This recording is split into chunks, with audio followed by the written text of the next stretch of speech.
Hi guys, ഇന്നൊരു fish ഫ്രൈൻ്റെ റെസിപ്പിയാണ്.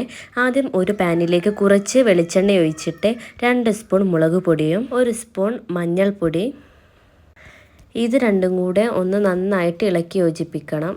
എന്നിട്ട് അതിലേക്ക് കുറച്ച് വെളുത്തുള്ളി ചതച്ചത്, 5-6 ചെറിയുള്ളി ചതച്ചതും കുറച്ച് കറിവേപ്പിലയും എല്ലാം ചേർത്ത് ഒന്ന് മിക്സ് ചെയ്തതിന് ശേഷം പുളിവെള്ളം ഒഴിച്ചു കൊടുക്കാം.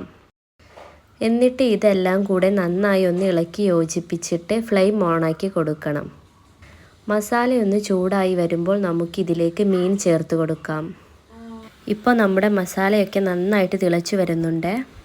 ഇനി നമുക്ക് മീനൊക്കെ ഒന്ന് മറച്ചിട്ട് വേവിക്കാം. ഇപ്പോൾ മീനൊക്കെ 2 ഭാഗവും മൊരിച്ചെടുത്തിട്ടുണ്ട്. ഇതുപോലെ വെള്ളമൊക്കെ വറ്റി മസാലയൊക്കെ നന്നായി പിടിച്ച് വരണം. അതുവരെ നമ്മൾ ഫ്രൈ ചെയ്തെടുക്കണം. ഈ വീഡിയോ ഇഷ്ടപ്പെട്ടാൽ എല്ലാവരും സബ്സ്ക്രൈബ് ചെയ്യാൻ മറക്കല്ലേ.